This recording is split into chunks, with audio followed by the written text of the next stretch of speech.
হঠাৎ আব্দুল্লাহ ইবনে আমর বললেন, বাইনা নাহনু মা রাসূলিল্লাহি সাল্লাল্লাহু আলাইহি ওয়াসাল্লাম, আমরা আল্লাহ নবীর সাথে ছিলাম, আল্লাহ নবীর সাথে সফর করতেছিলাম। ফি সাফারিন ইদ নাযালনা মানজিলা, সফর করতে করতে এক জায়গায় যাত্রা বিরতি দিলাম। যাত্রা বিরতি দিয়ে সবাই নিজের বাহন থেকে নামলাম। সাহাবাদের মাঝে তিনটি দল হয়ে যায়। ফামিন্না মাইয়াদ্রিবু খিবাআহ, আমাদের মাঝে একদল সাহাবা তাবু টানাইতেছে, তাবুর ছায়ার মধ্যে আশ্রয় নিবে। ওয়ামিন্না মাইয়ান তাদিলু, আরেক দল তীর প্রতিযোগিতা করতেছে। ওয়ামিন্না মান হুয়া ফি জাশরাতিহি, আরেক দল চারণভূমির মধ্যে পশুগুলা চরাইতেছে, ঘাস খাওয়ায়, পানি খাওয়ায়। ইজনাদা মুনাদি রাসূলিল্লাহি সাল্লাল্লাহু আলাইহি ওয়াসাল্লাম, হঠাৎ আল্লাহ নবীর আহ্বানকারী ঘোষণাকারী তাদের সামনে আইসা ঘোষণা দেয়, আসসালাতু জামিআ, ও সাহাবারা নামাজের সময় হয়ে গিয়েছে, সবাই জামাতে আসো। ফাজতামানা, আমরা জামাতে গেলাম। জামাতে যাওয়ার পর সবাই দাঁড়িয়ে রইলাম। কামা ফিনা রাসূলুল্লাহ ফাখাতাবানা, আল্লাহ নবী আমাদের সামনে দাঁড়াইলেন, দাঁড়িয়ে নবী ভাষণ দিলেন। নামাজে আমরা দাঁড়াইলাম, ওই মুহূর্তে নবী আমাদের সামনে দাঁড়ায়া ভাষণ দিলেন। মানে কাতার সোজা সোজা চলতেছে, করা হইতেছে, নবীজি একটা ভাষণ দিলেন। উজানি মাদ্রাসার মাহফিলে গেছেন কেউ? ওখানে দেখবেন ওই কাতার সোজা করতে একটু দেরি হতো, 10 লাখ লোক আরো অনেক লোক হয়, তো এটা করতে করতে উজানি মাদ্রাসায় আব্দুর রহমান সাহেব জোরালো ভাষণ দিতে থাকে দীর্ঘক্ষণ। তো নবীজি সাল্লাল্লাহু আলাইহি সাল্লাম, সাহাবায়ে কেরাম জামাতে দাঁড়াইতেছে, নবীজি সবার সামনে দাঁড়ায় একটা ভাষণ দিলেন। ভাষণের মধ্যে আল্লাহ নবী বললেন, শোনো সাহাবাদের দল, লাম ইয়াকুন নাবিয়্যুন ক্বাবলি ইল্লা কানা হাক্কান আলাইহি আইয়াদুল্লা উম্মাতাহু আলা মা ইয়ালামুহু খায়রান লাহুম, আমার পূর্বে যত নবী দুনিয়াতে আসছে সমস্ত নবীর মৌলিক দুইটা দায়িত্ব। এক নাম্বার, ওই নবী তার উম্মতকে কল্যাণকর বিষয়ে জানায়া দেওয়া। 2 নাম্বার, ওয়ায়ুনজিরু কওমাহু মা ইয়ালামুহু শাররান লাহুম, উম্মতের জন্য যা অকল্যাণকর ওই অকল্যাণকর বিষয় থেকে উম্মতকে সতর্ক করা। বলেন সব নবীর মৌলিক দায়িত্ব কয়টা ছিল? 1 নাম্বার, উম্মতের জন্য যা কল্যাণকর এটা উম্মতকে জানায়া দেওয়া। 2 নাম্বার, যা অকল্যাণকর তা থেকে উম্মতকে সতর্ক করা। এবার নবীজি সাহাবাদেরকে যে কথাটা বললেন, এই কথাটা একটু মন দিয়ে শুনেন। নবীজি কি বলে দেখেন, সাহাবারা তোমরা শোনো, ইন্না উম্মাতাকুম হাদিহি জুইলাত আফিয়াতুহা ফি আউয়ালিহা, আমার উম্মতের মধ্যে প্রথম দিকের উম্মত যারা, তাদেরকে নিরাপদ দেওয়া হয়েছে, নিরাপত্তা দেওয়া হয়েছে, তাদেরকে ফিতনা ফাসাদ থেকে মুক্ত রাখা হয়েছে আমি নবীর খাতিরে। তোমরা ফিতনা ফাসাদ থেকে মুক্ত। ওয়া ইন্না আখিরাহা, আর আমার উম্মতের শেষে যারা আসবে আমি আপনি আমরা, নবীজি বলেন ফাতাজিউল ফিতান ইউসিবুহুম বালাউন ওয়া উমুর, তাদের কাছে একের পর এক ফিতনা আসতেই থাকবে, ফিতনা আসতেই থাকবে। ইউনকিরুনাহা, যেই ফিতনাগুলা, যেই পরীক্ষাগুলা তারা অপছন্দ করবে। আল্লাহ নবী বলেন ফাতাজিউল ফিতান, ফিতনা আসবে। ফিতনা আসলে ফায়ুদাক্কিকু বাদুহা লিবাদিন, আগের ফিতনাটা পরের ফিতনার কাছে তুচ্ছ মনে হবে। মুসলমান ভালো করে মনে রাখবেন, করোনা ভাইরাসের মধ্যে মনে করেছিলাম এত বড় গজব মনে হয় দুনিয়াতে আর আসে নাই। আল্লাহ নবী বুঝায়, যেই গজবে আছো পরের গজবটা যখন দেখবা মনে হবে আগের গজবটা পরের গজবের কাছে কিছুই না। ফায়ুদাক্কিকু বাদুহা লিবাদিন, পরের গজবের কাছে আগের গজব কিছুই মনে হবে না। নবী বলেন ফাতাজিউল ফিতনা, ফিতনা আসবে। ফায়াকুলুল মুমিনু হিয়া মুহলিকাতি, ফিতনা আসলে ঈমানদার বলবে আমাকে এই ফিতনা ধ্বংস করবে। ফাতান কাশিফ, ফিতনা উঠিয়ে যাবে। সুম্মা তাজিউল ফিতনা, আবার ফিতনা আসবে, ঈমানদার মনে করবে আমি ধ্বংস। নবীজি বলেন ফাতান কাশিফু, আবার ফিতনা উঠে যাবে। আল্লাহ নবী কয় শোনো, গজবের মধ্যে তোমাদের মরণ হয়েও যেতে পারে। মরণ যদি তোমাদের হয়ে যায়, আল্লাহ নবী বলেন ফালতুদরিকহু মাউতাতুহু, তোমার মরণটা যেন এমন অবস্থায় হয় ওয়া হুয়া মুমিনুন বিল্লাহি ওয়াল ইয়াউমিল আখির। আল্লাহ নবী বলেন ওই গজবের সময় যখন তুমি মরবা, তোমার মরণটা যেন এমন অবস্থায় হয় যে তুমি আল্লাহ মানো আর আখিরাত মানো। নবী কয় যদি তুমি দুইটা জিনিস চাও, কি?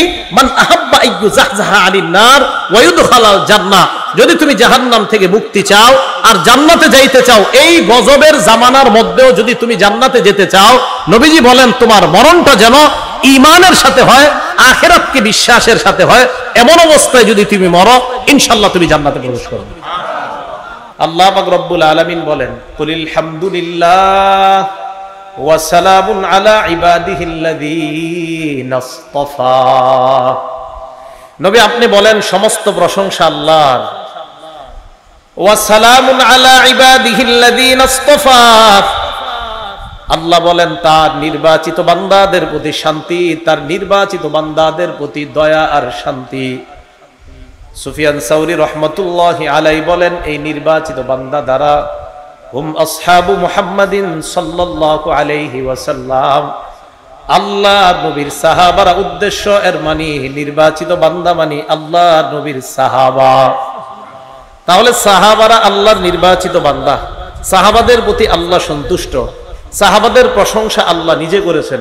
তো যেই সাহাবাদের প্রশংসা আল্লাহ নিজে করেছেন, যাদের প্রতি আল্লাহ সন্তুষ্ট, যাদের কথা আল্লাহ কোরআনে বলেছেন, যারা নির্বাচিত, আমি আপনাদের কাছে জানতে চাই, আমার রব যাদের প্রতি সন্তুষ্ট, আমরা তাদের প্রতি অসন্তুষ্ট কি? তাহলে আমরা কি তাদের প্রতি সন্তুষ্ট? আর আপনি তাদের প্রতি সন্তুষ্ট না হইলে এতে যে খুব ক্ষতি হয়ে যাবে এমনও না, এটা মাথায় রাখতে হবে। কিন্তু আমি বুঝাইতে চাইলাম, যাদের প্রতি আল্লাহ সন্তুষ্ট, তা আমি আপনি কেন তাদের প্রতি অসন্তুষ্ট হব? তাদেরকে আমরা কাঠ গড়ায় কেন দাঁড় করাই? আল্লাহ আমাদেরকে কথাগুলা বুঝার তৌফিক দান করেন। 4 নাম্বার কথা, রাসূল আকরাম সাল্লাল্লাহু আলাইহি সাল্লাম জানায় দিয়েছে, উম্মত শোনো, তোমাদের নিরাপত্তার রক্ষা কবচ হলো আমার সাহাবারা। আমার সাহাবারাই তোমাদের জন্য একটা নিরাপদ জায়গা, আমার সাহাবারাই তোমাদের জন্য নিরাপদের কারণ, নিরাপত্তার কারণ। মুসলিম শরীফের 2531 নাম্বার হাদিস, সহিহ মুসলিম হাদিস নাম্বার 2531। আবু বুরদা তার পিতা থেকে বর্ণনা করেন, আন আবি বুরদা আন আবিহি রাদিয়াল্লাহু তাআলা আনহু, আবু বুরদা তার পিতা থেকে বলেন, সাল্লাইনাল মাগরিবা মা রাসূলিল্লাহি সাল্লাল্লাহু আলাইহি ওয়াসাল্লাম, নবীজির সাথে আমরা মাগরিবের নামাজ পড়লাম। মাগরিবের নামাজ পড়ার পর সুম্মা কুলনা, আমরা বললাম, আমরা যদি বসে থাকি এশার নামাজ পর্যন্ত মসজিদের মধ্যে, লাউ জালাসনা হাত্তা নুসাল্লিয়া মা রাসূলিল্লাহি সাল্লাল্লাহু আলাইহি ওয়াসাল্লাম আল ইশা, মাগরিব পড়ার পর কিছু সাহাবা বসে বলতেছেন, আমরা যদি এশা পর্যন্ত অপেক্ষা করি, এশার নামাজটা আল্লাহ নবীর সাথে জামাতে পড়ে একবারে মসজিদ থেকে যাই। মাগরিব পড়ে বসে রইছে যে নবীজি এশা পড়াবে, তারপর যাই। ফাখরাজা রাসূলুল্লাহি সাল্লাল্লাহু আলাইহি ওয়াসাল্লাম, আল্লাহ নবী এশার নামাজের আগে তাদের সামনে আসলেন। আসার পর তাদেরকে বললেন, মা জিলতুম হাহুনা, এতক্ষণ তোমরা এখানেই ছিলে মাগরিব থেকে? সাহাবারা জবাব দেয়, ইয়া রাসূলুল্লাহ, আমরা মাগরিব থেকে এশা পর্যন্ত এই জায়গায় ছিলাম। আমরা নিজেদের মধ্যে পরামর্শ করলাম, মাগরিব নবীর সাথে পড়লাম, এশার নামাজটা আল্লাহ নবীর সাথে জামাতে আদায় করে এরপর বাসায় যাব। নবীজি সাল্লাল্লাহু আলাইহি ওয়াসাল্লাম জবাব দিলেন, আহসানতুম, তোমরা ভালো করেছো, আহসানতুম, তোমরা ভালো করেছো। ফারাফা রাসাহু ইলাস সামা, আল্লাহ নবী আকাশের দিকে তাকাইলেন। ওয়া কানা কাসীরাম মিম্মা ইয়ারফাউ রাসাহু ইলাস সামা, সাধারণত বেশিরভাগ সময় আল্লাহ নবী আকাশের দিকে তাকাইতেন, আকাশের দিকে নবী বেশিরভাগ সময় তাকাইতেন। তো আপনারাও তাকায়েন, বাকি এই যুগে অন্তত ঢাকা শহর উপরের দিকে তাকানো ঠিক না, উপরে তাকাইলে গুনাহ হবে। হ্যাঁ, ছাদের উপরে উঠে আকাশে তাকায়েন। কোথায় উঠে? ছাদে। কেন তাকাইবেন না তাকাইবেন এ বিষয়ে আলোচনা এখন আর বিষয় না, তো বলতাম, আর নজরু সাহমুন মিন সিহাম ইবলিস, নজর কুদৃষ্টি হলো ইবলিসের একটা তীর, এই তীর দিয়ে আপনাকে সে শেষ করে ফেলবে। তো এই জন্য বর্তমান যুগে আবার উপরে তাকাইতে সাবধান। তো যদি ছাদে যায় উপরে তাকান তো ঠিক আছে, নবী তাকাইতেন, তাই আপনিও ছাদে গিয়ে তাকান, তাহলে ঠিক আছে। রাসূল আকরাম সাল্লাল্লাহু আলাইহি সাল্লাম বেশিরভাগ সময় উপরে তাকাইতেন। তো নিয়ম অনুযায়ী নবীজি উপরে তাকায় রইলেন এইভাবে। হঠাৎ আল্লাহ নবী বলেন, সাহাবাদের দল, আন-নুজুমু আমানাতুন লিস-সামা, আকাশ ততদিন নিরাপদ যতদিন এই নক্ষত্রগুলা থাকবে, ততদিন আকাশটা নিরাপদ। ফাইদা যাহাবাতিন নুজুম, নক্ষত্রগুলা যখন শেষ হয়ে যাবে, নক্ষত্র যখন বিদায় নিয়ে নিবে, আকাশ থেকে নক্ষত্র যদি উদাও হয়ে যায়, নক্ষত্রগুলো যদি আল্লাহ শেষ করে দেয়, নবীজি বলেন তাহলে আসমান আর থাকবে না, আসমানও ধ্বংস হয়ে যাবে। আতাসসামা আমা তুআদু, আসমানের যেই ওয়াদা, ওই ওয়াদা আসমানের কাছে আসবে, মানে কিয়ামত হয়ে যাবে। এরপর আল্লাহ নবী বলেন, আনা আমানাতুন লি আসহাবি, সাহাবারা শোনো, আকাশের রক্ষা কবচ যেমন আকাশের নক্ষত্রগুলা, তোমরা সাহাবারা যারা আছো তোমাদের রক্ষা কবচ আমি নবী মুহাম্মদ সাল্লাল্লাহু আলাইহি ওয়াসাল্লাম, আমি যতদিন তোমাদের মাঝে আছি তোমরা নিরাপদ। ফাইদা যাহাবতু আতা আসহাবি মা ইউআদুন, আমি যদি চলে যাই আমার সাহাবাদের কাছে একের পর এক বিপদ আর পরীক্ষা আসতেই থাকবে, সাহাবাদের মাঝে ইখতিলাফের পরীক্ষা আসতেই থাকবে, আল্লাহ নবী জানায়া দিলেন। এরপর নবী বললেন ওয়া আসহাবি আমানাতুন লি উম্মতি, আমার সাহাবারা আমার উম্মতের জন্য নিরাপত্তার রক্ষা কবচ। ফাইদা যাহাবা আসহাবি, আমার সাহাবারা যদি দুনিয়া থেকে বিদায় নিয়ে নেয়, আতা উম্মতি মা ইউআদুন, আমার উম্মতের উপর গজব বালা মুসিবত আসতেই থাকবে, উম্মত যেন কিয়ামতের জন্য প্রস্তুত হয়ে যায়। হাদিসের মাধ্যমে নবী বুঝায় সাহাবারা আমার উম্মতের জন্য নিরাপদ, সাহাবারা আমার উম্মতের জন্য নিরাপত্তার রক্ষা কবচ। নবী বললেন সাহাবারা আমাদের জন্য নিরাপত্তার কারণ, আর ওই সাহাবাদেরকে আমরা সমালোচনার পাত্র বানাই, এটা কি ইনসাফ না জুলুম? কথা বুঝে আসছে সবার? তাহলে আল্লাহ সন্তুষ্ট, আল্লাহ প্রশংসা করছে, আল্লাহ সাহাবাদেরকে নির্বাচিত করছে। নবীজি বললেন সাহাবারা এই উম্মতের জন্য রক্ষা কবচ। তাহলে এই সাহাবাদেরকে আমরা সমালোচনার পাত্র বানানোটা এটা জুলুম, এটা ইনসাফ না। ইনসাফের সাথে আমরা যেন সাহাবাদের যথাযথ মর্যাদা দিতে পারি, আল্লাহ তৌফিক দান করেন।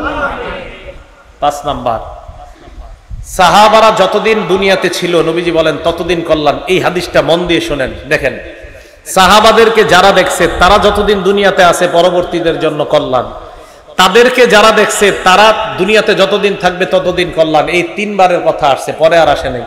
কিন্তু হাদিস গবেষণা করলে বোঝা যায় এই সিলসিলায় দেখতে দেখতে দেখতে দেখতে উলামায়ে কেরাম তাদের উস্তাদ, তারা তাদের উস্তাদ, তারা তাদের উস্তাদ, তারা তাদের উস্তাদ, তারা ইমাম বুখারী, এইভাবে ইমাম বুখারী তার উস্তাদকে, তার উস্তাদ তার উস্তাদকে, এইভাবে দেখতে দেখতে আব্দুল্লাহ ইবনে মুবারক ইমাম আবু হানিফাকে, এইভাবে দেখতে দেখতে হাম্মাদ, আলকামা, আব্দুল্লাহ ইবনে মাসউদ, রাসূলুল্লাহ সাল্লাল্লাহু আলাইহি সাল্লাম।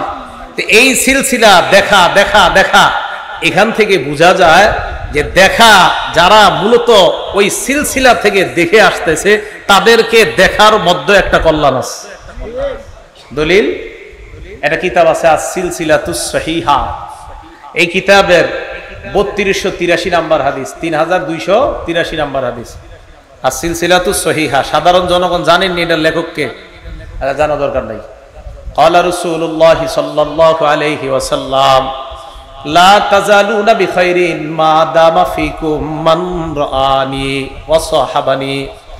নবীজি বলেন তোমরা ততদিন কল্যাণের মধ্যে থাকবা যতদিন তোমাদের মাঝে তারা থাকবে যারা আমাকে দেখছে আর আমার সান্নিধ্য গ্রহণ করেছে, আমার সুহবত গ্রহণ করেছে। দেখেন কি কয়, ওয়াল্লাহি লা তাজালুনা বিখাইরিন মা দামা ফিকুম মান রাআনি, পরেরটা মান রাআনি ওয়া সাহাবা মান সাহাবানি।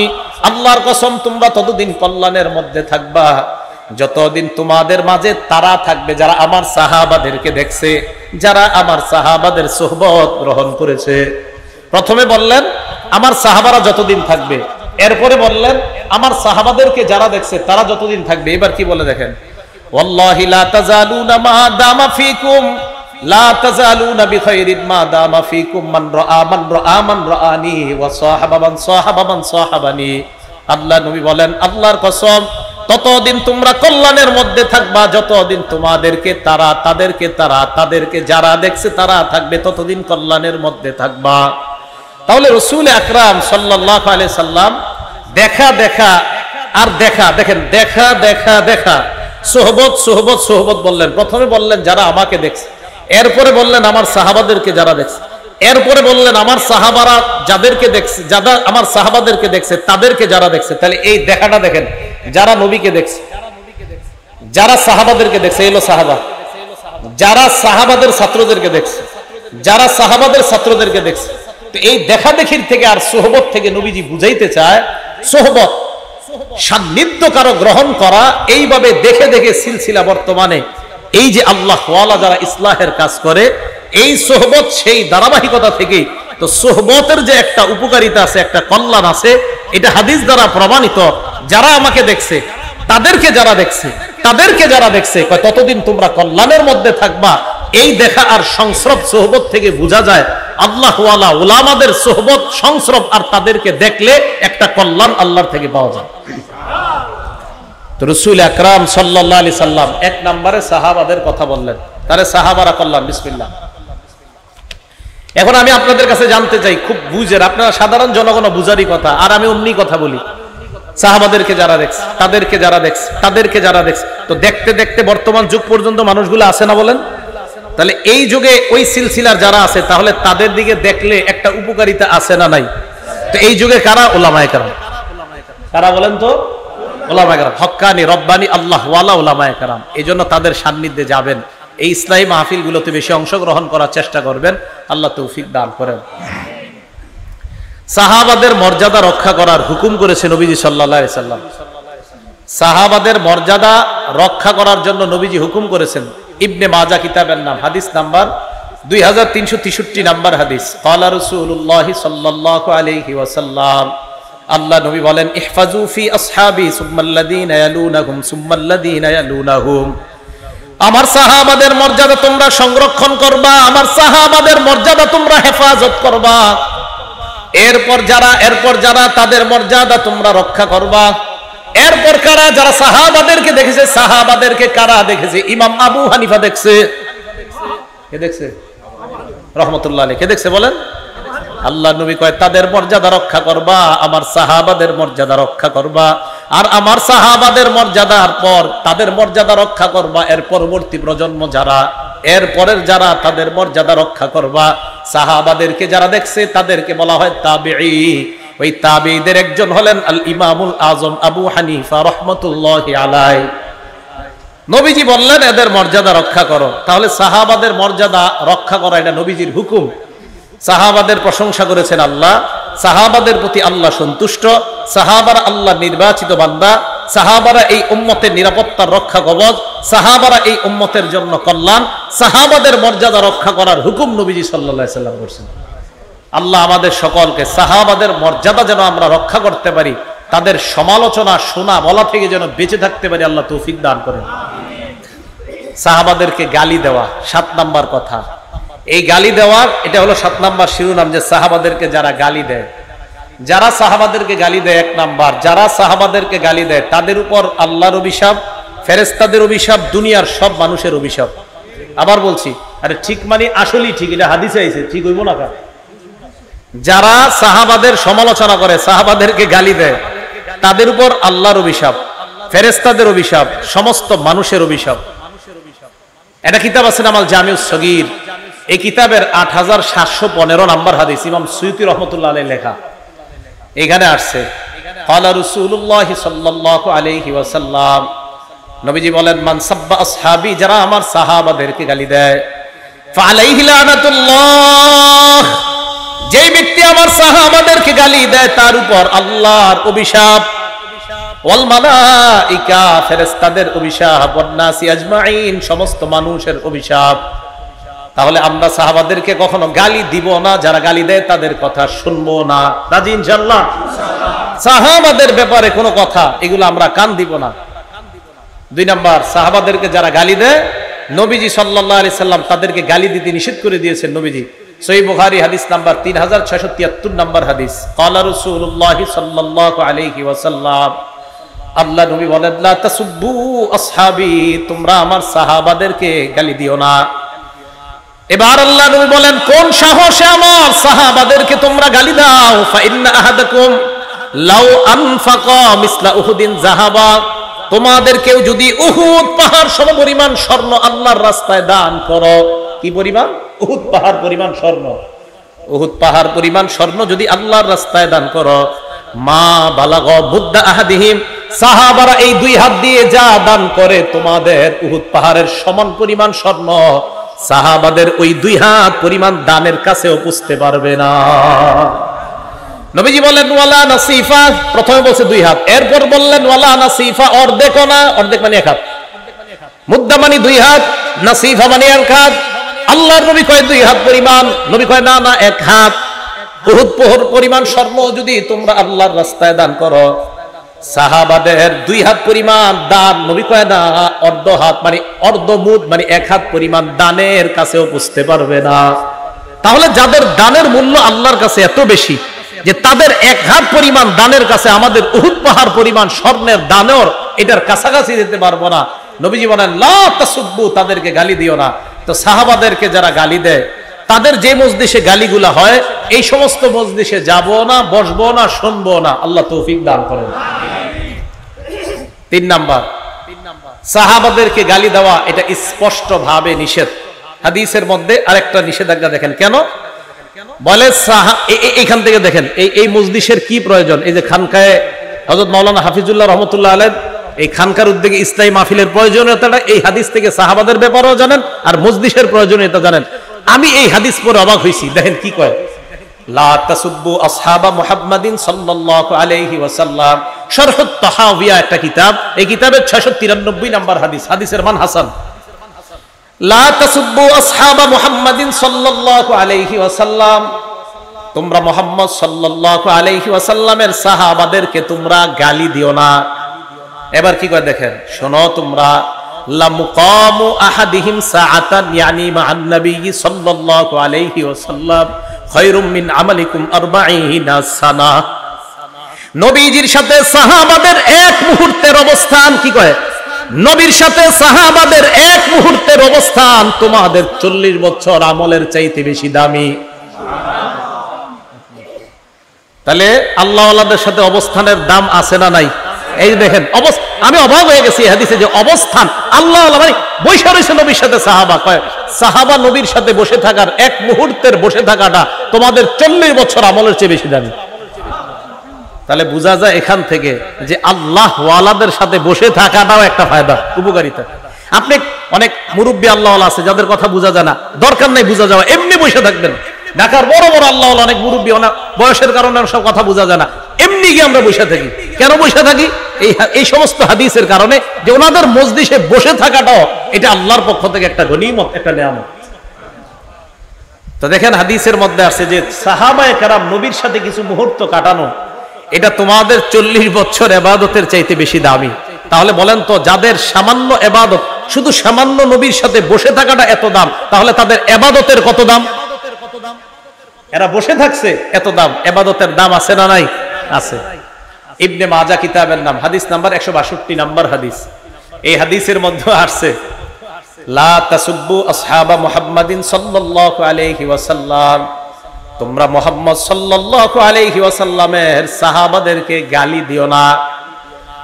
এই হাদিসের মধ্যে আসছে লা মুকামু আহাদিহিম ইয়ানি মা'আন নবী সাল্লাল্লাহু আলাইহি ওয়াসাল্লাম খায়রুম মিন আমালিকুম উমরাহ। হুজুর এই হাদিসে আসছে যে সারা জীবন তোমরা আমল করলেও নবীর সাথে সাহাবাদের কাটানো এক মুহূর্তের সমান হবে না। এটা দর্শ উমরা আসছে, এটাতে। তাহলে যাদের সামান্য বসে থাকাটা আল্লাহ ওয়ালার সাথে এত দাম, তাদের আল্লাহ ওয়ালা নবীর সাথে তাদের থেকে আমল করাটার কত দাম। এই জন্য প্রিয় মুসলমান ভাইয়েরা, সাহাবাদেরকে গালি দিবেন না, সাহাবাদের গালি শুনবেন না। যেই মজলিসে সাহাবাদের সমালোচনা হয় ওই সমস্ত মজলিসে যাবেন না। রাজি আছেন ইনশাআল্লাহ? গালি দিবেন না। আমি আপনাদেরকে মহব্বত করে কথাটিগুলো বলতেছি, আল্লাহর রাসূল সাহাবাদের কোনো সমালোচনায় কান দিবেন না। আল্লাহ আমাদেরকে বুঝার তৌফিক দান করেন। এই কথাগুলো কেন বলছি জানেন? আমার মূল উদ্দেশ্য কিন্তু এই ওয়াজ করা না, মূল উদ্দেশ্য একজন সাহাবারে নিয়ে কথা বলা। তিনি হলেন ইমাম মুআবিয়া রাদিয়াল্লাহু তাআলা। কে? ইমাম মুআবিয়া। ইমাম মুআবিয়া রাদিয়াল্লাহু তাআলা আনহুকে কেন্দ্র করে, ওনার ছেলের নাম হলো ইয়াজিদ। নূহ আলাইহিস সালাতু ওয়াস সালামের এক সন্তান কাফের ছিল। এখন এই কাফের ছেলের কারণে নূহ নবীরে দোষারোপ করবেন? করা যাবে না। ইয়াজিদ ইমাম মুআবিয়ার ছেলে। এই ইয়াজিদকে কেন্দ্র করে ইমাম মুআবিয়াকে কটাক্ষ করা হয়, দোষারোপ করা হয়। কেন ভাই? সন্তানের অপরাধ। ইয়াজিদ ঠিক আছে জালেম, তার যত পারেন সমালোচনা করেন, সে অবশ্যই অন্যায় করছে। নবীর নাতিকে এইভাবে নির্মম ভাবে হত্যা করা, শহীদ করা, এটা অবশ্যই অন্যায়। কিন্তু ওনার কারণে কেন নবীর একজন জলিলুল কদর, যিনি একজন ওহীর লেখক ছিলেন, এমন একজন সাহাবাকে কেন সমালোচনা করেন? মনে রাখবেন, ইমাম মুআবিয়া সমালোচিত হয়ে যাওয়া মানে লেখা, এই ইমাম মুআবিয়া যে ওহীর লেখক ছিলেন, এই লেখা প্রশ্নবিদ্ধ করা। ইমাম মুআবিয়া একজন ওহীর লেখক ছিলেন। তিরমিজি শরীফের 3842 নম্বর হাদিস। ক্বালা রাসূলুল্লাহ সাল্লাল্লাহু আলাইহি ওয়াসাল্লাম, আল্লাহর নবী ইমাম মুআবিয়াকে সামনে এনে আল্লাহর কাছে বললেন, আল্লাহুম্মা জাআলহু হাদিয়া ওয়া মাহদিয়া ওয়াহদি বি। আল্লাহর কাছে বললেন, আল্লাহ ইজআলহু হাদিয়া, আল্লাহ আপনি তাকে পথ প্রদর্শক বানান, অন্য মুসলমানদেরকে যেন হেদায়েতের পথ দেখায় এমন একজন মুআবিয়াকে আপনি বানান। এরপর বললেন মাহদিয়া, মুআবিয়াকে আপনি হেদায়েত প্রাপ্ত বানান। এরপর বললেন ওয়াহদি বিহি, এই মুআবিয়ার মাধ্যমে অন্যান্য মানুষকে আপনি হেদায়েত দান করে দেন। নবীজি বললেন আল্লাহ মুআবিয়াকে আপনি পথ প্রদর্শক বানান, আল্লাহ তাকে আপনি হেদায়েত প্রাপ্ত বানান। প্রথমে বললেন তাকে আপনি হেদায়েতকারী মুর্শিদ পথ প্রদর্শক বানান। এরপর বললেন আল্লাহ তাকেও আপনি হেদায়েত প্রাপ্ত বানান। এরপর তার মাধ্যমে আল্লাহ আপনি মানুষের হেদায়েত দান করেন। এই দোয়াটা নবীজি করছেন। তো যার হেদায়েতের দোয়া স্বয়ং নবীজি সাল্লাল্লাহু আলাইহি সাল্লাম যাকে হাদি বললেন, যাকে মাহদি বললেন, যাকে হেদায়েত প্রাপ্ত বললেন, আমি আপনি কেন তাকে সমালোচিত করব বলেন? ইয়াজিদকে অবশ্যই তার ব্যাপারে আলোচনা করবেন, কোনো সমস্যা নাই, কিন্তু তাকে কেন্দ্র করে আল্লাহ রাসূলের একজন সাহাবাকে সমালোচনা, এটা আমরা শুনবো না, এটাতে কানও দিব না, এই ব্যাপারে জানার আগ্রহ পেশ করব না যে হুজুর মুআবিয়া কি এটা ঠিক করছে, এই প্রশ্নও তুলবেন না। ইয়াজিদকে নিয়ে প্রশ্ন তুলবেন, ইমাম মুআবিয়াকে নিয়ে প্রশ্ন তোলা যাবে না। বুঝছেন সবাই ইনশাআল্লাহ? আল্লাহ আমাদের সকলকে এই কথাগুলা যেন বুঝে শুনে আমরা সবসময় মাথায় রেখে সাহাবা সমালোচনা থেকে বেঁচে থাকতে পারি, আল্লাহ তৌফিক দান করেন। একটা কিতাব আছে, এই কিতাবের নাম আল জামিউস সগীর, এটা আগেও বলছি কিতাবটার নাম, ইমাম সুয়ুতির লেখা, ৭২০৯ নম্বর হাদিস। এটার মধ্যে আসছে আবু সুফিয়ান রাদিয়াল্লাহু তাআলা, যিনি মুআবিয়া রাদিয়াল্লাহু তাআলা আনহুর বাবা, এই বর্ণনাটা সহিহ ইবনে হিব্বানের ৭২০৯ নম্বর হাদিস আছে। নবীজির কাছে আবু সুফিয়ান রাদিয়াল্লাহু তাআলা আনহু গিয়ে বললেন হুজুর আমার একটা আবদার আছে আপনার কাছে। কি আবদার? আমার ছেলে মুআবিয়া তাজআলুহু কাতিবান বাইনা ইয়াদাইক, আমার ছেলেটাকে আপনি ওহীর লেখক বানান। সুবহানাল্লাহ, আপনি যাদেরকে দিয়ে লেখান ওহী তাদের মধ্যে এই মুআবিয়াকে আপনি হুজুর একজন লেখক বানান। নবীজি বললেন নাম, ঠিক আছে, আপনার কথা গ্রহণ করলাম। আবু সুফিয়ান রাদিয়াল্লাহু তাআলা আনহু কিন্তু নবীজির শ্বশুর ছিলেন। কি ছিলেন বলেন তো? শ্বশুর। আলেম ছাড়া অন্য কেউ বলতে পারবেন যে আবু সুফিয়ানের কন্যার নাম কি, যিনি নবীর বিবি ছিলেন? ওলামা ছাড়া অন্য কেউ আছেন পারেন বলতে? আবু সুফিয়ানের কন্যা যিনি নবীর বিবি ছিলেন, কি নাম? হ্যাঁ হ্যাঁ, কি নাম? কি নাম? না হইলে তো 500 মাহফিলে গেছেন এনে যারা আছেন। উম্মে হাবিবা, বলেন কি নাম? হ্যাঁ, উম্মে হাবিবা, বলেন তো কি নাম? উম্মে হাবিবা। নবীজি শ্বশুর ছিলেন। তো আয়েশা বলছে আমার ছেলেটাকে আপনি ওহীর লেখক বানান। নবী সাল্লাল্লাহু আলাইহি সাল্লাম বললেন নাম, ঠিক আছে, কবুল করলাম। তাহলে ইমাম মুআবিয়া ওহীর লেখক। ইমাম মুআবিয়াকে নবীজি বলছেন হেদায়েত প্রাপ্ত। এমন একজন সাহাবাকে সমালোচনা করব না, তার সমালোচনা শুনবো না। সহিহ বুখারী হাদিস নাম্বার 2924 নাম্বার হাদিস। নবীজি সাল্লাল্লাহু আলাইহি সাল্লাম বললেন আউয়ালু জাইশিম মিন উম্মতি ইয়াগজুনাল বাহরা ক্বাদ আওজাবু। আল্লাহ নবী বললেন আমার উম্মতের মধ্যে যেই দলটা সর্বপ্রথম সমুদ্র পথে যুদ্ধ পরিচালনা করবে, ওই দলটা আল্লাহর জান্নাত ওয়াজিব করবে। আমার উম্মতের মধ্যে সর্বপ্রথম যেই দলটা নৌযান পথে নৌপথে যুদ্ধ করবে, আমার যেই দল উম্মতের যেই দলটা সমুদ্র পথে যুদ্ধ করবে, ক্বাদ আওজাবু, তারা আল্লাহর জান্নাত ওয়াজিব করবে। হাদিস খোলেন নৌপথে সর্বপ্রথম অভিযান পরিচালনাকারী সাহাবার নাম ইমাম মুআবিয়া। এই হাদিস প্রমাণ করে ইমাম মুআবিয়া আল্লাহর জান্নাত তার জন্য ওয়াজিব। আল্লাহর জান্নাত তার জন্য, তাহলে জান্নাত যার জন্য ওয়াজিব নবী বলে গেলেন, ওয়াজিব যার জন্য জান্নাত হয়ে গেছে এমন একজন সাহাবা যিনি জান্নাতের মেহমান। এই সাহাবার কেন সমালোচনা আমরা করব? আমার আপনার তো টেনশন করা উচিত। একজন মানুষ জান্নাতি হয়ে গেছে, আমি আপনি জান্নাতি হতে পারলাম কিনা এই ব্যাপারে আমাদের 24 ঘন্টা টেনশন থাকা দরকার। আমি আপনি জান্নাতি হয়েছি কিনা এই টেনশন আমাদের করা দরকার। উল্টা একজন জান্নাতি সাহাবারে নিয়ে আমরা টেনশন করি উনি কি কাজটা ঠিক করছে, এই টেনশন। তাহলে যিনি একজন জান্নাতের মেহমান তারে নিয়ে আমার আপনার টেনশন করা দরকার নাই, উনি জান্নাতি সাহাবা। এই জন্য ইমাম মুআবিয়ার সমালোচনা আমরা ইয়াজিদকে কেন্দ্র করে করব না। নূহ নবীর ছেলেকে কেন্দ্র করে নূহ নবীর সমালোচনা যেমন করি না, লূত নবীর বিবিকে কেন্দ্র করে লূত নবীর সমালোচনা আমরা করি না। তো যেমনি ভাবে লূত নবীর বিবি ছিল একজন কাফেরা, এই কাফের বিবিকে কেন্দ্র করে কিন্তু লূত নবীর সমালোচনা আমরা করি না। নূহ নবীর ছেলে ছিল একজন কাফের, এই কাফেরকে কেন্দ্র করে নবীর সমালোচনা আমরা করি না। ইমাম মুআবিয়ার ছেলে ইয়াজিদ অবশ্যই জুলুম করেছে, হুসাইন রাদিয়াল্লাহু তাআলা আনহুর সাথে অন্যায় করেছে। এই জালেম সন্তানের কারণে একজন আদেল ইনসাফগার সাহাবার ব্যাপারে আমরা সমালোচনা করি না, যার ব্যাপারে অনেক সাহাবারা বলেন মা রাআইতু বাদা রাসূলিল্লাহ সাল্লাল্লাহু আলাইহি সাল্লাম আসওয়াদা মিন মুআবিয়া, যে আল্লাহ রাসূলের পরে মুআবিয়ার চেয়ে সঠিক নেতৃত্ব দানকারী পৃথিবীতে আর কাউকে দেখিনি। অনেক সাহাবার বক্তব্য এটা। ইমাম মুয়াবিয়ার নেতৃত্ব নিয়ে আপনি প্রশ্ন তুলতেই পারবেন না। ওনার দ্বারা ইসলামের যে পরিমাণ কাজ হয়েছে, বিশেষ করে ইলমি খেদমত যে পরিমাণ হয়েছে, ইমাম মুয়াবিয়া রাদিয়াল্লাহু তাআলা। তো বুঝাইতে চাইলাম, যার ইসলামের এত অবদান, তার ব্যাপারে আমরা সমালোচনা করব, তার ব্যাপারে নাক গলানো এটা আমাদের উচিত না। আল্লাহ বুঝার তৌফিক দান করেন। বুখারী শরীফের 3765 নাম্বার হাদিস, এই হাদিসের মধ্যে আসছে আব্দুল্লাহ ইবনে আব্বাসকে গিয়ে একজন বিচার দিছে ইমাম মুয়াবিয়ার নামে। বিচার দেওয়ার পরে ইবনে আব্বাস কয়, তুমি কি বললা? কয়, হুজুর মুয়াবিয়া তো এই কাজ করে, বিতির নামাজের ব্যাপারে একটা মাসালা। ইবনে আব্বাস কয়, দা এটা ছাড়ো মিয়া, এই ব্যাপারে কথা বললো না। ইন্নাহু ফাকিহ, ইমাম মুয়াবিয়া একজন ফকিহ সাহাবা, ফকিহ সাহাবা। ইমাম মুয়াবিয়ার আমল নিয়ে তুমি প্রশ্ন তুলতে পারো না, কারণ ইমাম মুয়াবিয়া একজন ফকিহ। সাহাবারা ইমাম মুয়াবিয়ার প্রশংসা করতেছে, সাহাবারা ইমাম মুয়াবিয়ার প্রশংসা। ইবনে তাইমিয়া রাহমাতুল্লাহ লেখছে ইমাম মুয়াবিয়ার ব্যাপারে, আফজলুল মুলুক লেখছে, আফজলুল মুলুক। পুরা পৃথিবীর মধ্যে নবীজির পরে যত নেতৃত্বের গুণাবলী যদি সব দিকে, যে পৃথিবীর উন্নতি সাধন হয়েছে কোন মুসলমানের নেতৃত্বের আমলে, ইবনে তাইমিয়া লিখেছেন তিনি ইমাম মুয়াবিয়া। এই জন্য এমন একজন সাহাবা যার দ্বারা ইসলামের এত খেদমত হয়েছে, বলেন তার কি সমালোচনা করব আমরা? না, আমরা তার সমালোচনা করব না, বরং তাকে আমরা অনুসরণ করব, তার আমলের অনুসরণ করব। আল্লাহ তৌফিক দান করেন। তার আমলের অনুসরণ কেন করতে হবে আমাদের? কথা বুঝেন। নাসাই শরীফের হাদিস নাম্বার 4191 নাম্বার হাদিস, মন দিয়ে শুনেন এই হাদিসটা। বর্ণনাকারীর নাম আব্দুর রহমান ইবনে আব্দে রব্বিল কাবা। এত বড় নাম মনে রাখা দরকার নাই, শুধু আব্দুর রহমান মনে রাখলে চলে।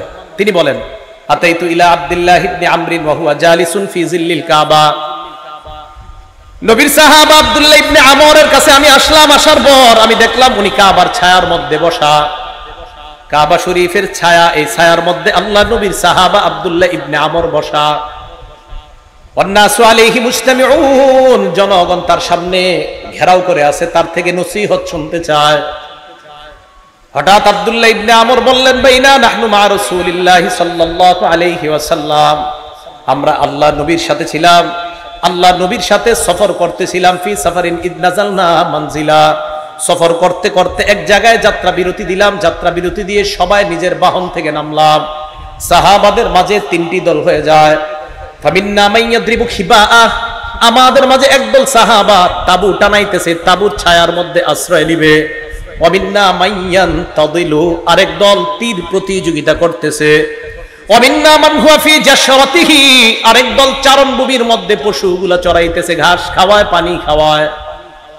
ইজনাদা মুনাদি রাসূলিল্লাহি সাল্লাল্লাহু আলাইহি ওয়াসাল্লাম, হঠাৎ আল্লাহ নবীর আহ্বানকারী, ঘোষণাকারী তাদের সামনে আইসা ঘোষণা দেয়, আসসালাতু জামিআ, ও সাহাবারা নামাজের সময় হয়ে গিয়েছে, সবাই জামাতে আসো। ফাজতামানা, আমরা জামাতে গেলাম। জামাতে যাওয়ার পর সবাই দাঁড়িয়ে রইলাম। কামা ফিনা রাসূলুল্লাহ ফাখাতাবানা, আল্লাহ নবী আমাদের সামনে দাঁড়াইলেন, দাঁড়িয়ে নবী ভাষণ দিলেন। নামাজে আমরা দাঁড়াইলাম, ওই মুহূর্তে নবী আমাদের সামনে দাঁড়ায়া ভাষণ দিলেন। মানে কাতার সোজা সোজা চলতেছে, করা হইতেছে, নবীজি একটা ভাষণ দিলেন। উজানি মাদ্রাসার মাহফিলে গেছেন কেউ? ওখানে দেখবেন ওই কাতার সোজা করতে একটু দেরি হতো, 10 লাখ লোক আরো অনেক লোক হয়, তো এটা করতে করতে উজানি মাদ্রাসায় আব্দুর রহমান সাহেব জোরালো ভাষণ দিতে থাকে দীর্ঘক্ষণ। তো নবীজি সাল্লাল্লাহু আলাইহি সাল্লাম, সাহাবায়ে কেরাম জামাতে দাঁড়াইতেছে, নবীজি সবার সামনে দাঁড়ায় একটা ভাষণ দিলেন। ভাষণের মধ্যে আল্লাহ নবী বললেন, শোনো সাহাবাদের দল, লাম ইয়াকুন নাবিয়্যুন ক্বাবলি ইল্লা কানা হাক্কান আলাইহি আইয়াদুল্লা উম্মাতাহু আলা মা ইয়ালামুহু খায়রান লাহুম। আমার পূর্বে যত নবী দুনিয়াতে আসছে, সমস্ত নবীর মৌলিক দুইটা দায়িত্ব। এক নাম্বার, ওই নবী তার উম্মতকে কল্যাণকর বিষয়ে জানায়া দেওয়া। 2 নাম্বার, ওয়ায়ুনজিরু কওমাহু মা ইয়ালামুহু শাররান লাহুম, উম্মতের জন্য যা অকল্যাণকর, ওই অকল্যাণকর বিষয় থেকে উম্মতকে সতর্ক করা। বলেন সব নবীর মৌলিক দায়িত্ব কয়টা ছিল? 1 নাম্বার, উম্মতের জন্য যা কল্যাণকর এটা উম্মতকে জানায়া দেওয়া। 2 নাম্বার, যা অকল্যাণকর তা থেকে উম্মতকে সতর্ক করা। এবার নবীজি সাহাবাদেরকে যে কথাটা বললেন, এই কথাটা একটু মন দিয়ে শুনেন। নবীজি কি বলে দেখেন, সাহাবারা তোমরা শোনো, ইন্না উম্মাতাকুম হাদিহি জুইলাত আফিয়াতুহা ফি আউয়ালিহা, আমার উম্মতের মধ্যে প্রথম দিকের উম্মত যারা, তাদেরকে নিরাপদ দেওয়া হয়েছে, নিরাপত্তা দেওয়া হয়েছে, তাদেরকে ফিতনা ফাসাদ থেকে মুক্ত রাখা হয়েছে আমি নবীর খাতিরে। তোমরা ফিতনা ফাসাদ থেকে মুক্ত। ওয়া ইন্না আখিরাহা, আর আমার উম্মতের শেষে যারা আসবে আমি আপনি আমরা, নবীজি বলেন ফাতাজিউল ফিতান ইউসিবুহুম বালাউন ওয়া উমুর, তাদের কাছে একের পর এক ফিতনা আসতেই থাকবে, ফিতনা আসতেই থাকবে। ইউনকিরুনাহা, যেই ফিতনাগুলা, যেই পরীক্ষাগুলা তারা অপছন্দ করবে। আল্লাহ নবী বলেন ফাতাজিউল ফিতান, ফিতনা আসবে। ফিতনা আসলে ফায়ুদাক্কিকু বাদুহা লিবাদিন, আগের ফিতনাটা পরের ফিতনার কাছে তুচ্ছ মনে হবে। মুসলমান ভালো করে মনে রাখবেন, করোনা ভাইরাসের মধ্যে মনে করেছিলাম এত বড় গজব মনে হয় দুনিয়াতে আর আসে নাই। আল্লাহ নবী বুঝায়, যেই গজবে আছো পরের গজবটা যখন দেখবা মনে হবে আগের গজবটা পরের গজবের কাছে কিছুই না। ফায়ুদাক্কিকু বাদুহা লিবাদিন, পরের গজবের কাছে আগের গজব কিছুই মনে হবে না। নবী বলেন ফাতাজিউল ফিতনা, ফিতনা আসবে। ফায়াকুলুল মুমিনু হিয়া মুহলিকাতি, ফিতনা আসলে ঈমানদার বলবে আমাকে এই ফিতনা ধ্বংস করবে। ফাতান কাশিফ, ফিতনা উঠিয়ে যাবে। সুম্মা তাজিউল ফিতনা, আবার ফিতনা আসবে, ঈমানদার মনে করবে আমি ধ্বংস। নবীজি বলেন ফাতান কাশিফু, আবার ফিতনা উঠে যাবে। আল্লাহ নবী কয় শোনো, গজবের মধ্যে তোমাদের মরণ হয়েও যেতে পারে। মরণ যদি তোমাদের হয়ে যায়, আল্লাহ নবী বলেন ফালতুদরিকহু মাউতাতুহু, তোমার মরণটা যেন এমন অবস্থায় হয় ওয়া হুয়া মুমিনুন বিল্লাহি ওয়াল ইয়াউমিল আখির। আল্লাহ নবী বলেন ওই গজবের সময় যখন তুমি মরবা, তোমার মরণটা যেন এমন অবস্থায় হয় যে তুমি আল্লাহ মানো আর আখিরাত মানো। নবী কয় যদি তুমি দুইটা জিনিস চাও, কি? মান আহাব্বা ইয়ুজাহজাহা আনিন নার ওয়া ইউদখালাল জান্নাহ, যদি তুমি জাহান্নাম থেকে মুক্তি চাও আর জান্নাতে যাইতে চাও, এই গজবের জামানার মধ্যেও যদি তুমি জান্নাতে যেতে চাও, নবীজি বলেন তোমার মরণটা যেন ঈমানের সাথে হয়, আখিরাতকে বিশ্বাসের সাথে হয়। এমন অবস্থায় যদি তুমি মরো, ইনশাআল্লাহ তুমি জান্নাতে প্রবেশ করবে। তো নবীজি আমাদেরকে সতর্ক বাণী দিয়ে গেলেন, সতর্ক বার্তা দিয়ে গেলেন। এখন এই একটা হলো কি কল্যাণ, বলেন একটা কি কল্যাণ আপনাদের সামনে বলতে চাই, সেটা হলো এই সাহাবায়ে কেরামদেরকে তো নবীজি বলে দিয়েছেন দুই জিনিস, এখন সাহাবাদের রিঅ্যাকশনটা কি দেখেন। নাসাই শরীফ হাদিস নাম্বার 4149 নাম্বার হাদিস, হাদিসের বর্ণনাকারী উবাদা ইবনে সামিত রাদিয়াল্লাহু তাআলা, তিনি বলেন বায়ানা নবিয়্য সাল্লাল্লাহু আলাইহি ওয়াসাল্লাম আলা সামঈ ওয়াত তাআত ফিল ইউসরি ওয়াল উসরি ওয়াল মানশাতি ওয়াল মুকরাহি ওয়া আল্লা নুনাজিআল আমরা আহলা ওয়া আন নাকুমা বিল হাক্কি হাইসু কুন্না লা নাখাফু ফিল্লাহি লাওমাতা লাঈম। উবাদা ইবনে সামিত বলেন নবীজির হাতে আমরা বায়াত হলাম, এই মর্মে বায়াত হলাম আলা সামঈ, নবীর থেকে যা শুনবো, ওয়াত তাআতি, আমরা তা মানবো। এবার বাংলা স্লোগানটা দিতে হবে, যা শুনবো, আবার যা শুনবো। তাহলে সাহাবারা নবীর সাথে বলছে হুজুর আমরা বায়াত হলাম, যা শুনবো তা মানবো। শিখাইতে শিখাইতে আমাদের পর্যন্ত আসছে। এখন আমি আপনাদের জানতে চাই, আমরা নবীর থেকে যা শুনবো তা মানবো, আমরা ওয়াদা হইছি, ওয়াদাবদ্ধ হইছি। কিভাবে? ফিল ইউসরি, সহজ অবস্থায় নবীর কথা মানবো, ওয়াল উসরি, কঠিন অবস্থায় নবীর কথা মানবো, ওয়াল মানশাতি, সুখেও নবীর কথা মানবো, ওয়াল মুকরাহি, দুঃখেও নবীর কথা মানবো। তাহলে আমরা আমার অনুকূলে হলেও নবীর কথা মানবো, আমার প্রতিকূলে হলেও আমি নবীর কথা মানবো, সুখের সময় আমি নবীর কথা মানবো, দুঃখের সময় আমি নবীর কথা মানবো। এই মর্মে আমরা ওয়াদাবদ্ধ হয়েছি।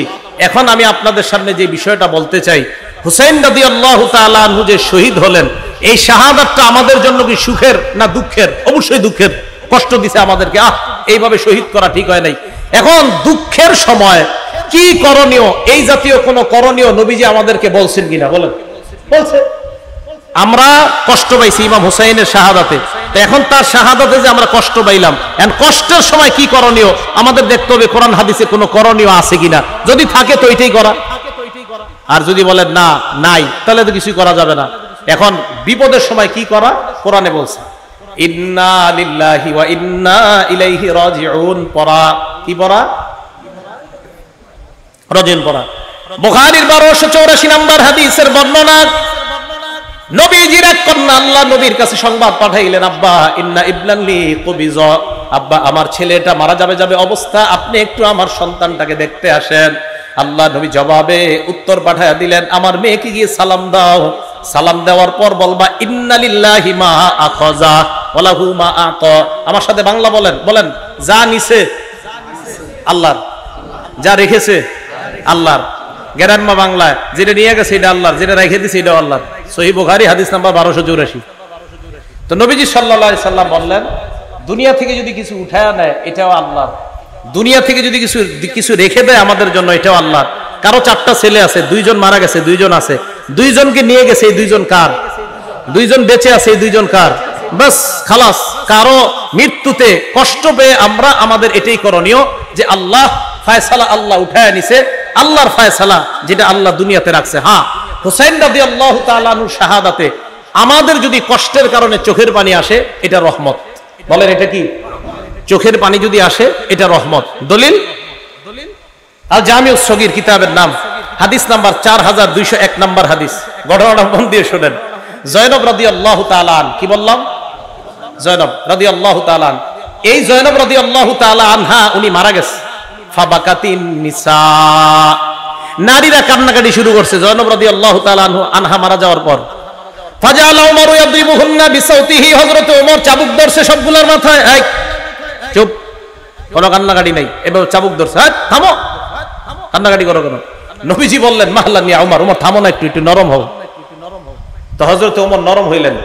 নরম হওয়ার পর আল্লাহ নবী বললেন ইয়াকুন্না ওয়া নাঈকাশ শাইতান, হে নারীরা তোমরা চিল্লা চিল্লি চিৎকার করা থেকে তোমরা বাঁচো, এগুলা শয়তানের আওয়াজ। চিৎকার করা আল্লাহ আজরাইল আমার ঘরে পাঠাইছে আর কারো ঘরে পাঠাই নাই, এগুলা বলাইনি, শয়তানের আওয়াজ। কার আওয়াজ? শয়তানের। ছেলে মারা গেছে, আল্লাহ তুমি কি আজরাইল আর কোন ঘরে পাঠাইতে পারলা না, আমার ঘরে পাঠাইলা, এগুলা শয়তানের আওয়াজ, এগুলা বইলা কান্নাকাটি করা।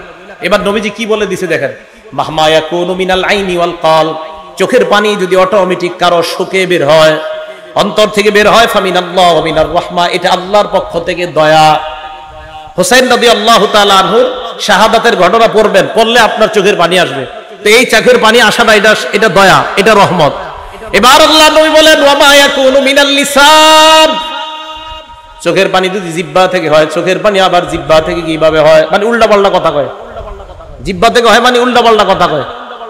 খোদা আমারে নিয়ে নাও, আমার আব্বারে নিয়ে নিছো, আমি এই দুনিয়াতে আর থাকতে চাই না, কালকে সকালে উঠে আব্বারে দেখবো না, আমারে নিয়ে নাও।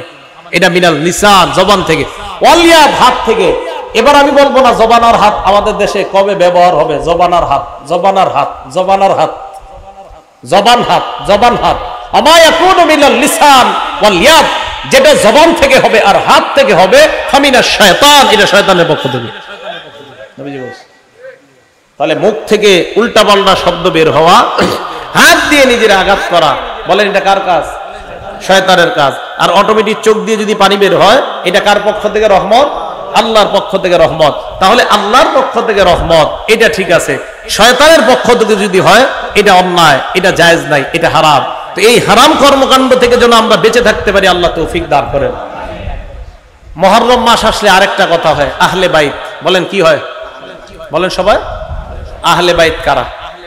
একদল মানুষ বলতে যায় আহলে বাইত 5 জন। কয়জন? 5 জন। নবীজি, হযরত আলী, ফাতেমা, হাসান, হুসাইন, এই 5 জনকে বলে পাক পাঞ্জাতন। কি বলে? হ্যাঁ, এই ধারণাগুলো নেন, পাক পাঞ্জাতন। আপনাদের আশেপাশের মাহফিলে এসে অনেকে আপনাদেরকে এটি বুঝাবে যে পাক পাঞ্জাতন। আবার অনেকে টুপির মধ্যে দেখবেন পাক পাঞ্জাতন, এখানে লেখা মোহাম্মদ, এখানে আলী, এখানে ফাতেমা, এখানে হাসান, এখানে হুসাইন। উনি বুঝায় উনি এই 5 জনকে খুব ভালোবাসে। উনি কি বুঝায়? ওলামায়ে কেরাম ছাড়া অন্য যারা আছেন বলেন তো নবীর নাতি কয়জন? হ্যাঁ হ্যাঁ 5 জন। ওইটি মনে কোন জায়গায় বয়ানে শুনছেন, লেগে কইতেছে। নবীজির নাতি কয়জন?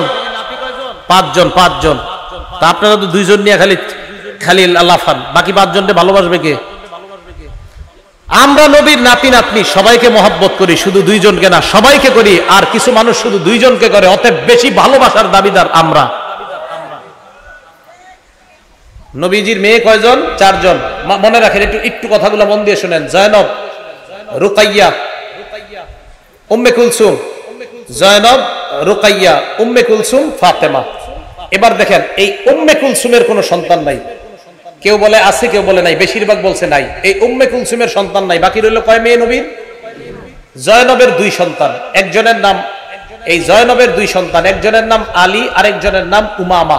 ছেলে একজন নাম আলী, মেয়ে একজন নাম উমামা। জয়নবের 2 সন্তান, একজনের নাম আলী, আরেকজনের নাম উমামা। আলী নামে ছেলেটা ছোটবেলায় মারা গেছে। উমামা নামে যে মেয়েটা ছিল, এই মেয়েটার নবী খুব ভালোবাসতেন, খুব মহব্বত করতেন, তার সাথে খেলতেন। নামাজে গেলে নবীজির কাঁধে উঠতো এই মেয়েটা, নাতনিটা। দেখেন কত মহব্বতের একজন নাতনি, যার নাম আপনারা জানেন না, অথচ আপনারা লাফান খালি 2 জন নিয়ে। তাহলে নবীজির 2 জন নাতি, একজন নাতি আরেকজন নাতনি পাইলাম। জয়নবের ঘরে দুইজন পেয়ে গেলাম, এক ছেলে এক মেয়ে। এবার আসেন রুকাইয়া, এই রুকাইয়ার ঘরে একজন ছেলে, নাম আব্দুল্লাহ। বলেন কি নাম? তাহলে মোট কয়জন হলো? তিনজন। ফাতেমা রাদিয়াল্লাহু তাআলা আনহার সন্তান আপনারা সারা জীবন জানেন দুইজন, জন্মের পর থেকে দুইজন, মনে হয় মায়ের পেটেও শুনিয়েছেন যে হাসান আর হুসাইন। হযরত ফাতেমা রাদিয়াল্লাহু তাআলা আনহার সন্তান পাঁচজন। বলেন কয়জন? পাঁচজন। গণেন। হাসান বলেন, হুসাইন, মুহসিন, জয়নব, উম্মে কুলসুম। হ্যাঁ, ওই দুই বোনের নামে নাম রাখছে নিজেদের দুই মেয়ের নাম। হযরত ফাতেমা তার দুই বোনের নামে নিজের মেয়ের নাম রাখছে। তাহলে হযরত ফাতেমার পাঁচজন সন্তান, হাসান, হুসাইন, মুহসিন, জয়নব, উম্মে কুলসুম। জয়নবের দুই সন্তান, ওই নবীজির মেয়ে জয়নব, একজন ছেলে একজন মেয়ে, সাতজন। রুকাইয়ার এক সন্তান, এই হলো মোট আটজন। পাঁচজন নাতি, তিনজন নাতনি। আমরা নবীর নাতি নাতনি সবাইকে মহব্বত করি, শুধু দুইজনকে না। একদল মানুষ শুধু দুইজনকে মহব্বত করে, আমরা সবাইকে মহব্বত করি। অতএব ভালোবাসার বেশির দাবিদার আমরা, তারা না। কথা মনে থাকবে তো? এখন আসেন আহলে বাইত কারা? আহলে বাইত মানে একদল মানুষকে এই পাঁচজন। আহলে বাইত দ্বারা এক নাম্বার উদ্দেশ্য বিবি। বলেন এক নাম্বার উদ্দেশ্য কি? হ্যাঁ, তার মানে আহলে বাইত দ্বারা নবীর বিবির এক নাম্বার উদ্দেশ্য হবে। হুজুর আপনি কই লইব বিবি উদ্দেশ্য? দলিল দেন। দলিল মানে কোরআনের দলিল। কোন জায়গার দলিল? হ্যাঁ, কোরআনের। সূরা হুদ আয়াত নাম্বার 69 নাম্বার আয়াত থেকে 73 নাম্বার আয়াত। সূরা হুদ আয়াত নাম্বার 69 নাম্বার আয়াত থেকে 73 নাম্বার আয়াত। আল্লাহ কি বলে দেখেন, ওয়ালাকাদ জাআত রুসুলুনা ইব্রাহিমা বিল বুশরা ক্বালু সালামা। ইব্রাহিম নবীর কাছে আমার ফেরেশতারা আসলেন সুসংবাদ নিয়ে, এসে বললেন সালামা, সালাম। ক্বালা সালাম, ইব্রাহিম নবী জবাব দিলেন সালাম। এবার ইব্রাহিম নবী ফামা লাবিসা আন জাআ বিইজলিন হানিজ, দেরি না করে একটা বাছুর জবাই করে, ওই বাছুর একটা বাছুর ভুনা করে, তাড়াতাড়ি ভুনা বাছুর তাদের সামনে নিয়ে আসছে মেহমান। ইব্রাহিম নবী ভাবলেন আমার বাসায় মেহমান আসছে, মেহমানদেরকে খাবার দেই। ভুনা বাছুর নিয়ে আসার পর সামনে দিলেন। ফালাম্মা রাআ আইদিয়াহুম লা তাসিলু ইলাইহি নাকিরাহুম, মেহমানদের দিকে তাকায় দেখে মেহমানদের হাত খাবারের দিকে যায় না। ফেরেশতারা কি খায়নি? তো ইব্রাহিম নবী তো জানেন এরা যে ফেরেশতা। ইব্রাহিম নবী যখন দেখলেন তাদের হাত খাবারের দিকে প্রসারিত হয় না, নাকি রকম ব্যাপারটা ওনার কাছে অস্বাভাবিক মনে হয়, উনি সন্দিহান হয়ে পড়েন। ওয়া আওজাসা মিনহুম খিফা, মনে মনে উনি ভয় পায়। ফেরেশতারা ব্যাপারটা বুঝতে পারলেন, ইব্রাহিম নবীর দিকে তাকিয়ে বললেন ক্বালু লা তাখাফ, ভয় পাবেন না, ভয়ের কোনো কারণ নাই। ইন্না উরসিলনা ইলা কওমি লূত, আমরা মানুষ না, আমরা লূত নবীর জাতির কাছে প্রেরিত একদল ফেরেশতা, আল্লাহ আমাদেরকে পাঠাইছেন। পাশে দাঁড়িয়ে আছে ইব্রাহিম নবীর বিবি সারা, ওয়ামরাতুহু কাইমাতুন ফাদাহিকাত, সারা পাশ থেকে দাঁড়ায় হাসি দেয়, উনি হাসতেছে। সারার হাসি দেওয়া দেখা আল্লাহ বললেন ফাবাশশারনাহা বিইসহাক, আমি ওই বয়োবৃদ্ধা সারাকে তার একজন সন্তান হবে ইসহাক নামে, এই সন্তানের সুসংবাদ দিয়ে দিলাম। এই হাইছো না, তোমার সন্তান হবে। শুধু সন্তান না, ওয়া মিন ওয়ারাই ইসহাক ওয়া ইয়াকুব, এই ইসহাক যে সন্তানটা হবে, এই সন্তানের আবার সন্তান হবে, তার নাম হবে ইয়াকুব, আর ইয়াকুবের বিশাল বংশধর হবে। সুবহানাল্লাহ। এখন সারা এই কথা শুনে কয় আলিদু, আমি সন্তান প্রসব করব, ও আনা আজুজ, আমি বয়োবৃদ্ধা, ও হাদা বালি শাইখা, আর আমার স্বামীও বৃদ্ধ, আমি কিভাবে সন্তান প্রসব করব? ইন্না হাদা লা শাইউন আজীব, এটা তো আশ্চর্য বিষয়। ফেরেশতারা বললেন আতাজাবিনা মিন আমরিল্লাহ, তুমি আল্লাহর বিষয়ে আশ্চর্য হও? আল্লাহর বিষয়ে আবার আশ্চর্য হও নাকি? এরপরে কি কয় দেখেন, রহমাতুল্লাহ ওয়া বারাকাতুহু আলাইকুম আহলাল বাইত। সুবহানাল্লাহ। কি বলছে? আহলাল, হ্যাঁ বলেন কি বলছে? রহমাতুল্লাহি। ফেরেশতারা কার সাথে কথা বলতেছে? বলেন ইব্রাহিম নবীর বিবি। কার সাথে? ফেরেশতারা কার সাথে কথা বলতেছে? ইব্রাহিম নবীর বিবিকে বললেন রহমাতুল্লাহি ওয়া বারাকাতুহু আলাইকুম আহলাল বাইত, হে আহলে বাইত, তোমাদের উপর আল্লাহর দয়া, আল্লাহর বরকত তোমাদের উপর। আহলে বাইত বলে প্রথমে এক নম্বরে স্ত্রী উদ্দেশ্য আমি বলছিলাম, দলিলও পেয়ে গেলাম। ইব্রাহিম নবীর বিবিকে ফেরেশতারা বললেন আহলে বাইত, তাহলে আহলে বাইত দ্বারা এক নাম্বার বিবি উদ্দেশ্য। আচ্ছা, বাতা ইয়াবিতু, বাইতুন শব্দটা আসছে বাতা ইয়াবিতু থেকে, ওলামারা আছেন বাতা ইয়াবিতু মানে রাত্রি যাপন করা। একজন পুরুষ সাধারণত কার সাথে রাত্রি যাপন করে? এই তো বাতা ইয়াবিতু থেকে বাইত, তাই আহলে বাইত মানে ঘরওয়ালি, ঘরওয়ালি মানে বিবি। এগুলো 1 নাম্বার দলিল। দলিল নাম্বার 2 সূরা আহজাব আয়াত নাম্বার 32-33 নাম্বার আয়াত। আল্লাহ বলেন, ইয়া নিসা আন-নাবিয়্যি লাস্তুন্না কাআহাদিম মিনান নিসা, হে নবীর বিবিগণ, আপনারা অন্যান্য নবীর অন্যান্য মহিলাদের মতো না। ইনিত্তাকাইতুন্না, আমরা যদি আল্লাহকে ভয় পান, ফালা তাখদানা বিল কওল, নম্র ভাষায় কথা বলবেন না, কোমল ভাষায় কথা বলবেন না, মোহনীয় ভঙ্গিমায় কারো সাথে কথা বলবেন না। নবীর বিবিদেরকে আল্লাহ বলে, ফায়াতমা আল্লাযী ফী কলবিহি মারাদ, যাদের অন্তরে বেদি আছে তারা অন্তরের মধ্যে কুমন্ত্রণা করে বসতে পারে, খারাপ কল্পনা করতে পারে। আচ্ছা, নবীর বিবিরা কোমল ভাষায় কথা বললে একজন পুরুষের মনে খারাপ ধারণা জন্ম হতে পারে, নবীর বিবিদের ক্ষেত্রে তো বর্তমান জামানার নারীদের ক্ষেত্রে কি হবে? এই কথা বলার পর আল্লাহ বললেন, দেখেন কি বলে, ওয়াকরনা ফী বুয়ুতিকুন্না, তোমরা ঘরে থাকো, ওয়ালা তাবাররাজনা তাবাররুজাল জাহিলিয়াতিল উলা, জাহিলি যুগের নারীদের মতো তোমরা বাহিরে বের হবা না। হ্যাঁ, শুনতেছেন তো? দেখেন কি কয়, বলেন তো আল্লাহ এই কথাগুলো কাদেরকে বলতেছে? নবীর। উলামাদের ছাড়া অন্যদের জোরটা বেশি হতে হবে। কাদেরকে? নবীর স্ত্রী, আবার নবীর স্ত্রী। এবার দেখেন কি কয়, ওয়াকিমনাস সালাহ, তোমরা নামাজ কায়েম করো, ওয়া আতিনাজ যাকাত, তোমরা যাকাত দাও, ওয়া আতিনাল্লাহ ওয়া রাসূলা, তোমরা আল্লাহ আল্লাহ রাসূলের আনুগত্য করো। তোমরা কারা? স্ত্রীগণ। হ্যাঁ, তোমরা কারা? ইন্নামা ইউরিদুল্লাহু লিইউযহিবা আনকুমুর রিজসা আহলাল বাইত,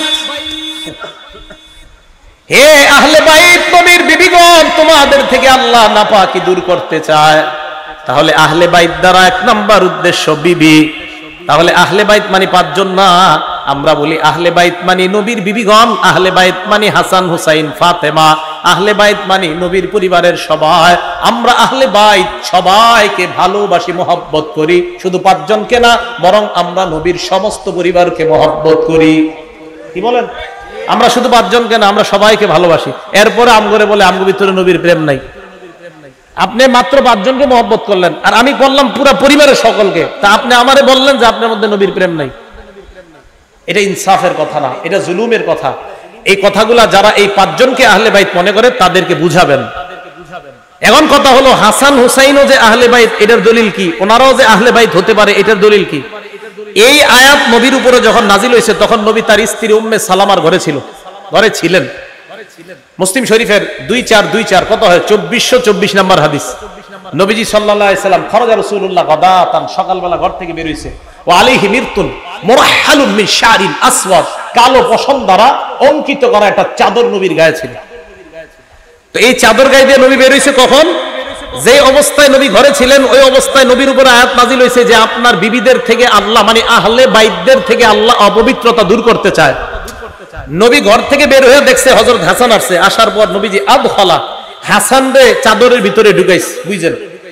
এরপরে হুসাইন আসছে, হুসাইনকেও ঢুকাইছে। সুম্মা জা আলী ফাআদখালা, হযরত আলী আসছে, আলীকেও ঢুকাইছে। সুম্মা জাআত ফাতেমা, ফাতেমা আসছে রাদিয়াল্লাহু তাআলা আনহুম। এই ফাতেমা আসার পর আদখালাহা, তাকেও চাদরের ভিতরে ঢুকায় কয়, এই শোনো, আহলে বাইত শুধু বিবিরা না, আমার এই সন্তানরাও আহলে বাইত। তাহলে দেখছেন, এই চাদরের ভিতরে কেন্দ্র করে কয় এই বাকপান চাদর, মাগো বাকিগুলা আল্লাহ যে উদ্দেশ্যে আয়াত নাজিল করছে এটাই তো বললেন না। তাহলে আয়াত নাজিল করছে আহলে বাইত কেন্দ্র করে, প্রথম উদ্দেশ্য বিবিগণ। এরপরে নবী হাদিসের ব্যাখ্যায় বুঝিয়ে দিয়েছে শুধু বিবিগণ না, আমার সন্তানগণ, আমার পরিবারের আরো যারা, তারাও আহলে বাইত। বলেন, আমরা আহলে বাইত শুধু 5 জনকে মহব্বত করি না, সব আহলে বাইতকে মহব্বত করি। হ্যাঁ, সব আহলে বাইতকে মহব্বত করি।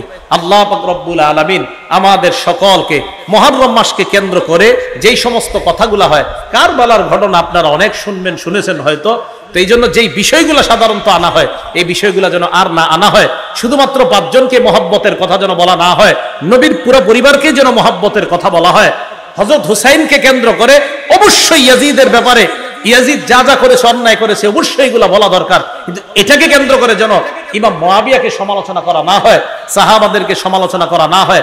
আল্লাহ পাক রব্বুল আলামিন সাহাবা সমালোচনা থেকে আমাদেরকে বেঁচে থেকে আমরা যেন আমাদের ঈমানকে খাঁটি করে দুনিয়া থেকে আমরা বিদায় নিতে পারি। আল্লাহ তৌফিক দান করেন।